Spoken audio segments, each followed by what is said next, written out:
Okay, so welcome back. In today's lesson, we're going to look at the for versus the while loop. Right, so these are two different loop constructs, but they kind of do the same job. All right, so they are both used to execute a block of code multiple times. But then we want to know when to use one of these. When do I use a for loop and when do I use a while loop? Okay, so the best way is to use examples. So let me jump into my Sublime text. So over here I have grocery items. I have 3 items. So what I'm going to do is I'm going to uncomment this line of code. This is a for loop. This is a construct for the for loop. So a for loop is used when we know the exact number of iterations that we want to do. Here we have 3 iterations. I'll prove it to you. Okay, so I have this for X, which is a variable. It can be anything. In groceries, because we are looking at this list groceries, and then we want to print I'm iterating. So this is going to be repeated. This line of code will be repeated 3 times because we have 3 items. So if I save and run this, you see down here, it says I'm iterating 3 times. If I add another item here, let's say milk, random item, save and run this, you see now the iterating is now 4 times, because specifically we have 4 items. So the for loop is best suited for this situation. When you know the number of iterations that you want to make, you can use a for loop. Here you could use something else, but because we know about lists, that's why I've used a list here. You could use something like a range here, but we haven't learned about that, so I'm not going to talk about the range function.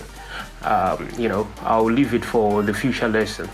Okay, so once we know the number of iterations that we want to make beforehand, then we use a for loop. Then obviously a while loop is used when we do not know how many times we want to iterate, right? We cannot predict.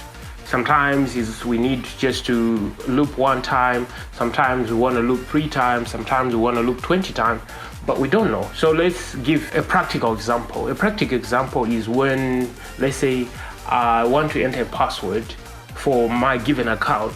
So sometimes I enter the correct password the first time and then I'm in, or sometimes I forget my password and I have to try it a number of times. So that's when we use the while loop. So let me show you what I'm talking about. Let me comment out this line.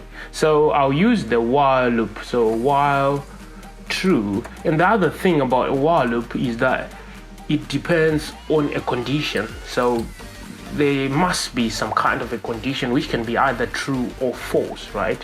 So while true, I want to say password here and use the input function.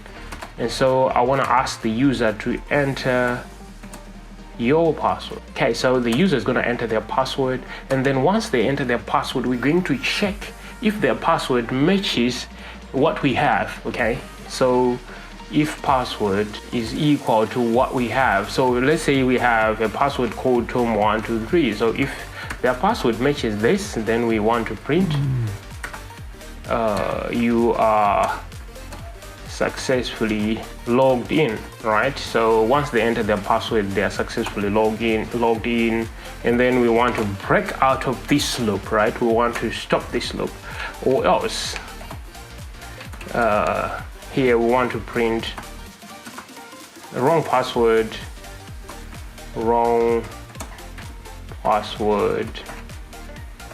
please try again.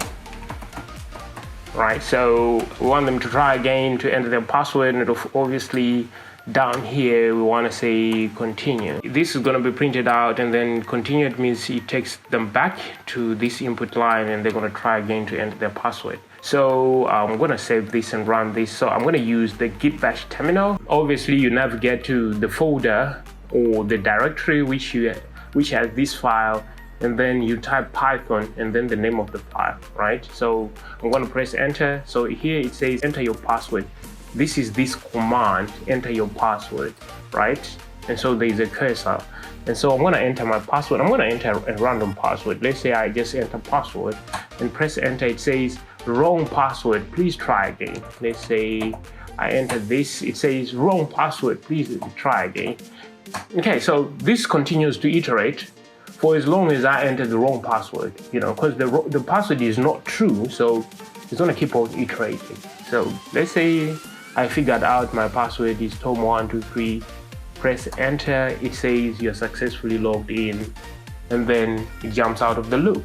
Okay, so this is a best case scenario where you can use a while loop. You can also use a while loop in games, right? Because a game is going to run, you wouldn't know when the user decides to quit the game or they still want to continue with the game. So for as long as they still want to continue with the game, it's going to still, keep the while true condition.